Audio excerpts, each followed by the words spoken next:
Tulad ng isang karaniwang araw, pagising sa umaga, inihahanda ko ng aking sarili para sa pagpasok sa aking trabaho. Simula na naman ng panibagong pagharap sa hamon ng buhay.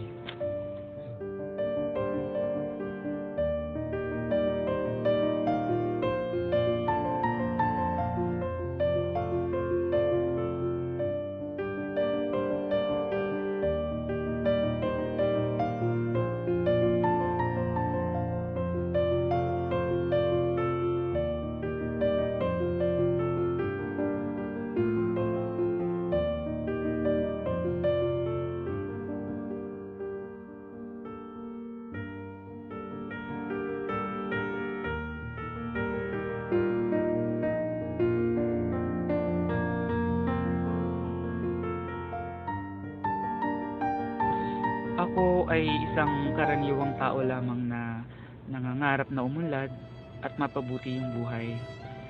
Batid ko kasi yung edukasyon yung magiging daan para matupad ko yung aking pangarap. Dahil sa kakapusan ng buhay, hindi kinaya ng aking mga magulang na pag-aralin ako ng degree course. Subalit, hindi ako nawalan ng pag-asa. Sa aking pagsasaliksik, nalaman ko yung tungkol sa TESDA program.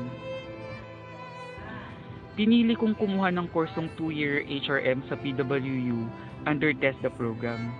Habang ako'y nag-aaral, ako'y naging working student sa isang sikat na fast food chain company.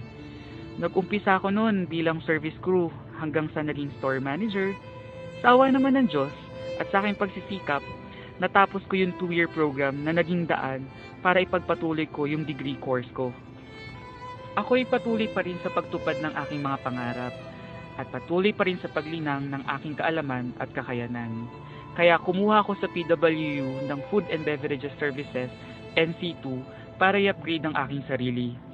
Dahil dito, nagkaroon ako ng National Certificate 2. Sa ngayon, ako ay may sariling catering services at spa salon na nag-o-offer ng spa party at mga party packages na kung saan mas lalo pang dumami yung mga kliyenteng nagpapakater sa akin.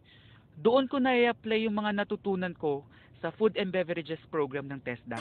Malaki yung tulong sa akin ni Sir Brian. At higit sa lahat, yung pagbigay niya sa akin ng trabaho, malaki na itulong sa akin ng pamilya. Ako, si Brian Manalo. Sa TESDA, sumaya ang buhay ko. Buhay nyo, saseri sa TESDA.